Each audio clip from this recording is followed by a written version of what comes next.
Heavy metal rock. Global mind.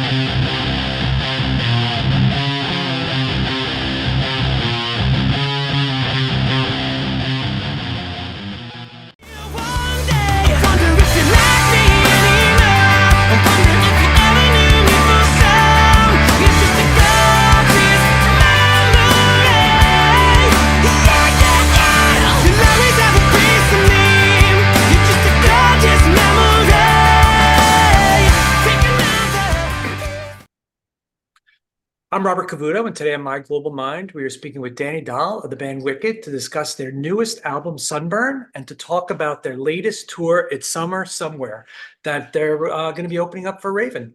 Welcome, Danny, and thank you so much for taking the time. Thanks for having me. Yeah, we were just talking a little bit offline about the weather.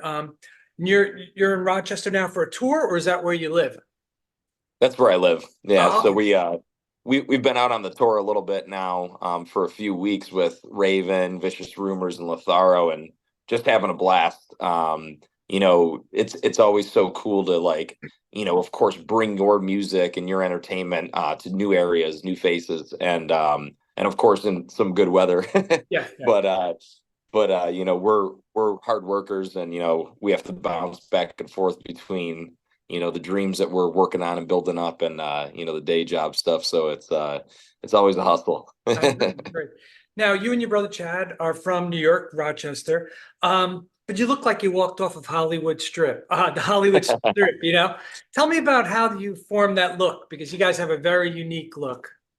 Absolutely. I mean, it goes back to that dreamer attitude, right? Born in upstate New York, my brother and I think it was just, back when we were young, our parents weren't super into like rock and roll per se, like not that they didn't like it, but my dad was, he's a disco guy, and so we really got that influence from like just ourselves, like kind of getting into like, sports and that rebellious attitude of like finding your way as a kid. And you see AC/DC for the first time, Right. or the Scorpions, and you're like, wow, I want to do that.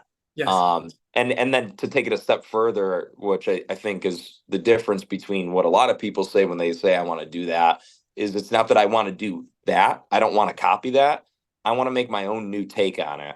And I always say that, like, when we write music, I'm writing music for a song that I wish existed because I'm interested in hearing something, so it's like it's fulfilling my own like needs, if you will. And then if people like it, it's good on them. So we really started off just by whether it be playing hockey and hearing, like Metallica or Motley Crue, like, playing in between, the game, or just seeing stuff on like, YouTube and stuff. And we were just infatuated ever since. Yeah. I love the look. You guys look great. I was gonna do the interview shirtless today, but as I was telling you, the weather is not so great here, so it's really pretty cold. I wasn't sure if where you were going to be, by poolside, doing it I too. So, wish. I like that. I like that joke because a little inside look into the tour. There's always, you could go and see a show, or you could go and watch the reviews or things that get put up on YouTube, but you miss all the fun that happens behind the scenes, yeah. and the pranks, and the jokes that everybody does. And we're really lucky. This is a very cool tour package. Everybody's top notch in what they do, but Right. they're also very nice people.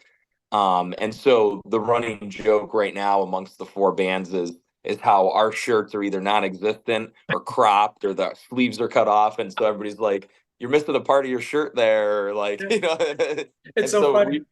we started buying up some like shirts from each band, and then we just crop top them and cut the sleeves off, and we're like, "Yeah, you guys should get shirts like this." Like, That's old school to crop the tops. I have pictures of myself back in yeah. the 70s, and the shirt was up to here. And and the socks, Hey, listen, I didn't buy the this. socks were pulled up like to your knees, and it was tube socks. And my daughter looks at it and goes like, "Oh my God." I didn't buy the studded belt to hide it underneath the shirt, right? Right, right, exactly. If I come to the show, you're playing in Sayreville. If I come to the show on the 25th, can I go topless? Should I just come without a shirt, Yeah. be part of it? We'll get you the pass so you could get in like that. I got to do a couple more push-ups first, so. Yeah. Tell me a little bit how the band was formed and how you met the two other members of the band. Yeah, I mean, once Chad and I kind of started trying to create a band, you have that whole uphill climb, if you will. Trying to make all the pieces work, because you can find people in the music industry. It's all about fit. You know what I mean? If you want something that lasts long, and boy, can I tell you, did we get lucky? Um, we found Scotty in a funny way. There used to be this like online website, kind of like a MySpace, but it was Mhm. called Glam Nation. Back, when we were kids, like the glam thing was, we were like 110% into that. We've tamed Right. it back a little bit. Yes. But we saw Scotty in there, and we're like, I don't even know if this guy could play guitar, but he looks perfect. We Like, want and him. he happened to live in the Finger Lakes near our area, so he came over one weekend, stayed, rehearsed with us, and he hasn't left since. We're like, we are brothers now. And then Gunnar, our drummer, was the last puzzle piece, right? Like, we had a one other drummer before him.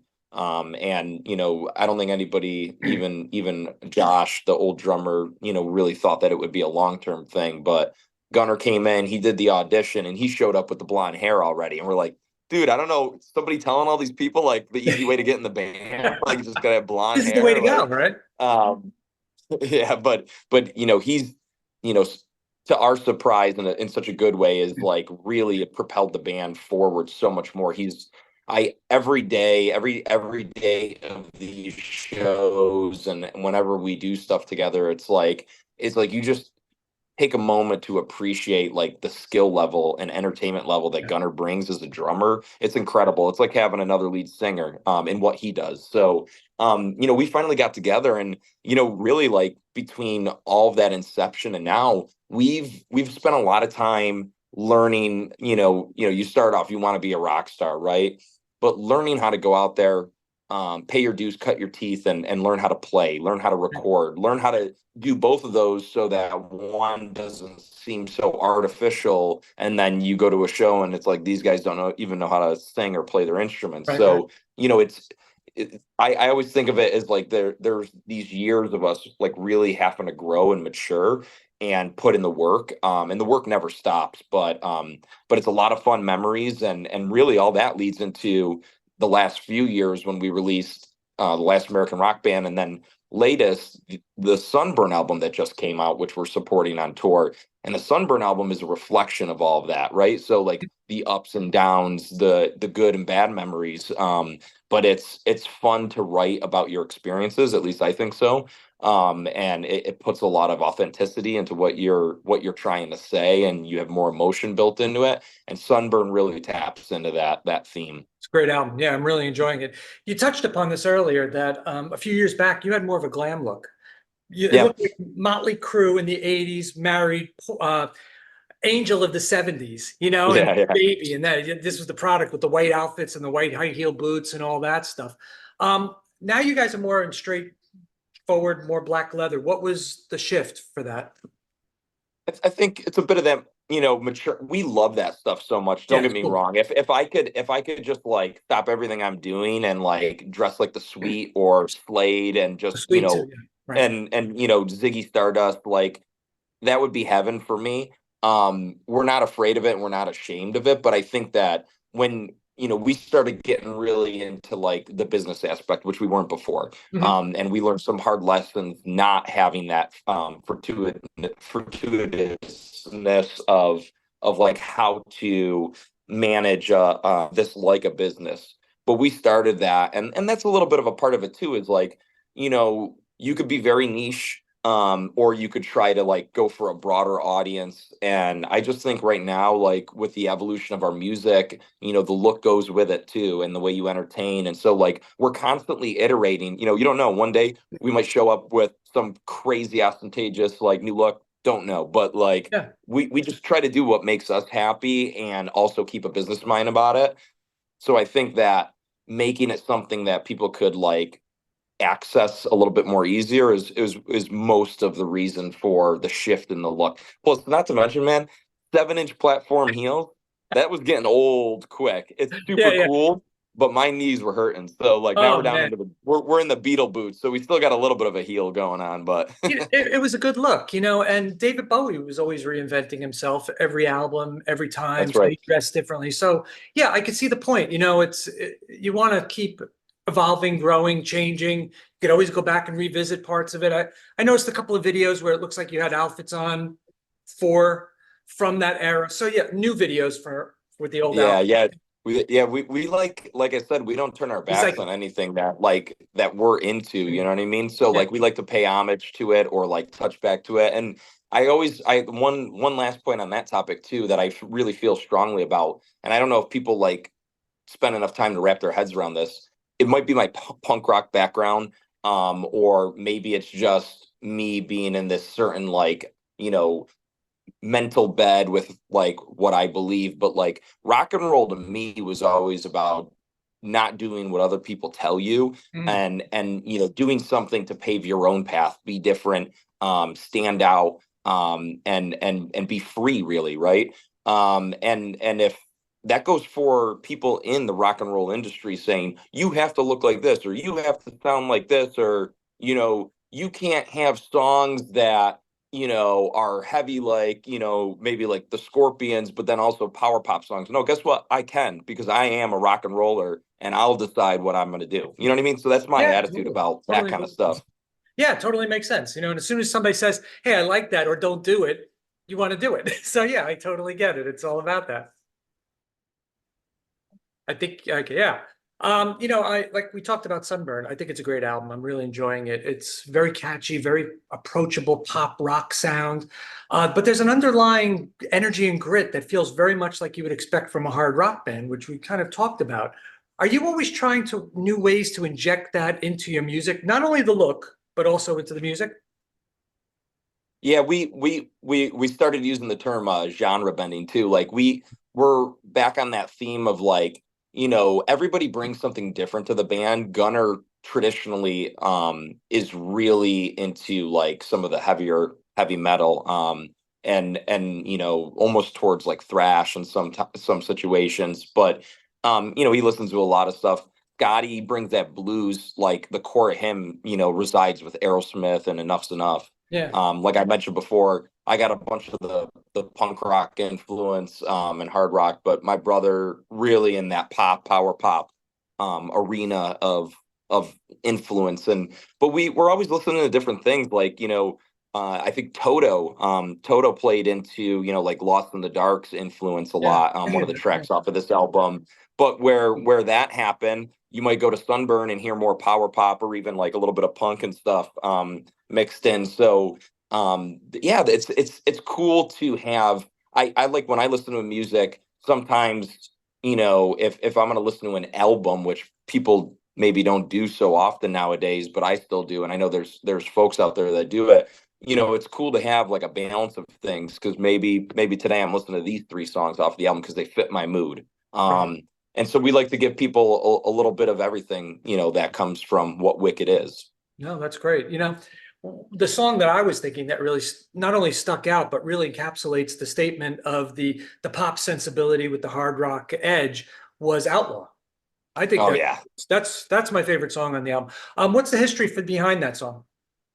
So Outlaw, yeah, I'm glad you picked that one out, because it kind of took the back seat when people were picking singles, and we're all sitting back now saying like, man, we love that song. Like Yeah, it's a good maybe we song. should go back and do a video. But that song, very much Thin Lizzy influence, but also in the same sense, Third Eye Blind from the '90s, which is always a Yeah, I funny can. thing when we mention that, because I always think of them as like kind of like the David Bowie of the '90s. I don't really think that they're like a pop rock band in senses, like, although they had a couple of singles that went mega explosion. But like, it's all about the groove and those melodies, and the storyline is really cool because it again, back on that reflection thing, I think it really built off of some of these moments as kids when we were going to like concerts ourselves together. Like we do everything together, we Mhm. live together like an Wow. old school band, and we've been living together for 7 years.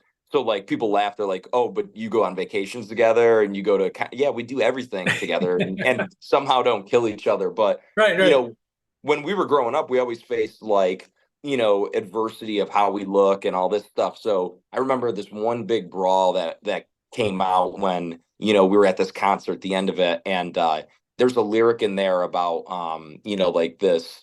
fight, and your mother basically warned you like about like all this stuff. And so that was like the first seed of it, and then we started building off of the story and going back to other memories about the ups and downs, and some of like the kind of like risque, like maybe downfalls and stuff. And it was like, look, the song says like, you got to roll the dice and not look back, basically, and enjoy those memories, Yeah. because for better or worse, they're memories, and that's important. So Oh, that's great insight. I appreciate you sharing that.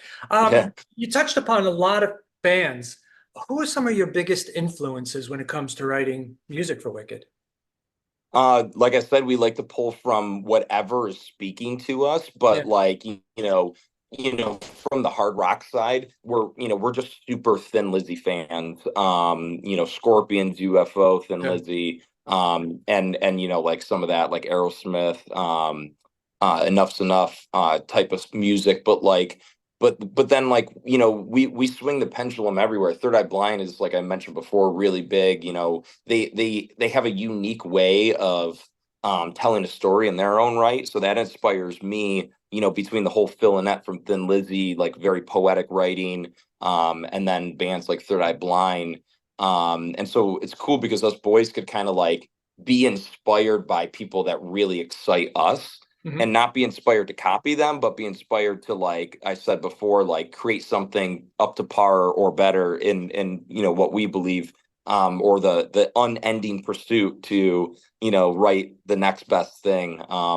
But it's all from experience, man. And it's cool, like some people like have songs about dragons and unicorns and Dio kind of stuff, but we just write about we write about life, and life and love and loss, and all the normal just things that hopefully anybody who's a human and not a robot stuck to their phone could relate to. Yeah. It's pretty exciting. Even on this album, we got to get a little soft, and we were already almost fully through the first part of our recording process, and our producer was sitting on the front porch with us, and we were just kind of like unwinding, looking at the sky one summer night. And we played this demo, and it was Summer and Sun, the kind of like faster Yeah. acoustic song at the end. And that was written directly about our grandmother who had passed, who we would like, she raised us basically. And so we got a little soft, and it's cool. Like, I think for me, that's exciting too, is like, yeah, you could go out there and try to like, do this facade and like prove that you're a rocker and you're the Right. best at this and that and the other thing. But like, hey, I'm not ashamed to say I put a song for my grandmother on there that meant a Yeah. lot to me, and so it's pretty fun. Like, if you dig into like, what you're doing when it comes to music, and you put all the fame and all these like things that people want to get aside and just enjoy it, I think it's really rewarding. And then all that other stuff could come. So Yeah, I think the album is a fun album too. It's very positive, very uplifting, and it's interesting that all your different musical backgrounds contribute. It's like a big melting pot that kind of like exactly. turns into what you guys put out, and nobody else is going to be doing what you could do, you know? So that's wonderful. Yeah, Um, absolutely. I like the video. The video for Gorgeous, all right? I have a Yeah. question for you. Yeah. I think it's in your room, and the blonde girl walks into your room, and something is blurred out on the night table, but yet somebody else is holding a bong early on. So what's blurred out? So it's super cool house, right? Our friend out in Hollywood has this Barbie dream house, and she shoots like photos for Vogue and whatnot. And we were like, we knew that she had this house with all these different colored rooms, and we really wanted Gorgeous. It's a song about, again, like past relationship and like that, like nostalgia there. So we're like, what a cool concept if we had like whether people get it right away or not, like make this very like film like production in this house, and each of our guys, us, right, like are different characters, boyfriends of the past, if you will, with Mhm. character flaws.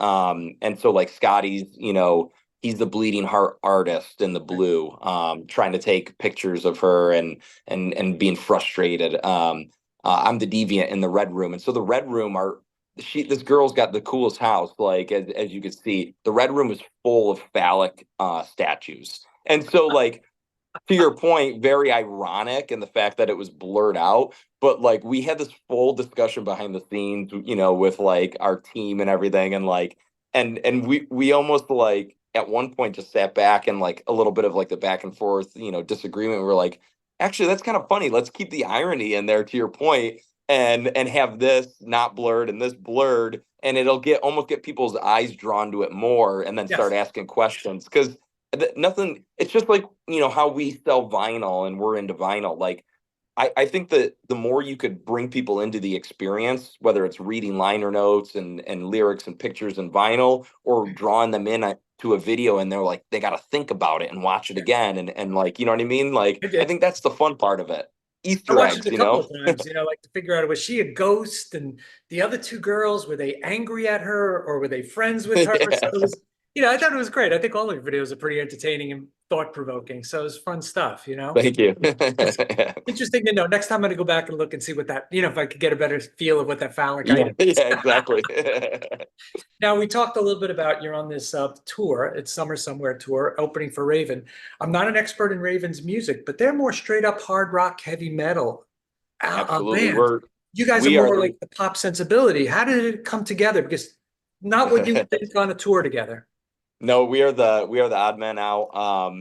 And it's not in a bad way. No, no. So some people obviously very attentive picked up on that, and it's cool because Raven, the Gallagher brothers, go way back in terms of their history with Gunnar, and his Oh, father, who was a musician, Roy Costin, actually used to roadie for them as well as do his own music. no. Um, but like there's a picture back. God, Gunnar must have just maybe not even been a year old. He's just a baby. And the Gallaghers were standing there with Roy. He must have been roading for them at the time, and maybe they stayed at the house, and they were holding Gunnar. So we're like, how cool is that? That all these years later, through loose connection, Yeah. um, we did a couple shows last year with Raven by chance, Boston and Rochester, and and they were like, hey, we got an opportunity this year. Would you be interested? We're just here because we want to help you and provide you the platform that we have available to us, because Mhm. we're excited that you guys are doing what you're doing. And so we said absolutely. And there was all this discussion of like, all these bands are heavy metal, and how's that going to go? Is it going to be like the old days where people are throwing beer bottles at us and we hope we have chicken wire or something? But we learned really quick. We went into it with a positive attitude of like, whatever, we're going to do our own thing. We know we write good music. And at the end of the day, a good song's a good song. But people have very True. specific siloed mindsets about things. So we'll see. We put a lot of heavy songs in like the first 3 dates of the tour, to try to like pad that, and add a little bit more comfortability. Everything was fine, right? We had a show, I think it was, I can't remember where we were, maybe Phoenix, I don't know, but we didn't realize that there was a whole crowd that was being held in a line outside, like you normally would expect. But reason being is the doors were open. There were a few lingerers in there. So it was like, no one's coming to the show. Like, let's just do a practice set and let's throw in Gorgeous. Let's throw in this new song that we're gonna go in and record called Dizzy, that's like very much in line with Sunburn and Gorgeous and Outlaw. Mhm. And so all of a sudden we go up to play, and the room's full, and we're like, oh crap, let's do it. All these metalheads with their, jean vests and all the patches, and like Right. ready for Vicious Rumors, ready for Raven, and they loved it. That's And we've good. been doing versions of that set ever since, and winning people who have this tough metal head facade over. There's some people maybe that Right. percentages out there, maybe it's not for them, but in general, it's gone over famously. And I think the other bands like a little bit of that dichotomy of variation to kind of like palate cleanse the night. So it's been awesome. And I'll tell you, I think one of the things when I set out to do this music was to kind of like win people over, prove people wrong, Yeah. etc. And night after night, we get to kind of do versions of that where you're winning people over, and they're like, wow, this is great. You know what I mean? And like, Yeah. and enjoying the entertainment. So my hope would be is that, we get to stay flexible, like we've talked about today, and inventive in how we approach entertaining crowds and the crowds we entertain. and maybe even explore different avenues of opportunity in the future where it's not just another metal tour or rock tour, and maybe we're hitting different demographics and markets, and just doing things differently. I think the industry needs that, and we're just kind of excited to try different things. So That's great. That's great. Well, listen, I want to thank you so much for your time, and I wish you the most success with the album and the tour. It's a fascinating interview today. Thank you. And maybe I'll come out to Sayreville, have a beer with you guys. I'll see you guys and say hello. that'd be awesome. We'll rock out. That should be a great night. Thank you. Thank you. Have a Thank you great so day, much. right? Bye-bye. Take care. Heavy Metal Rock Global Mind.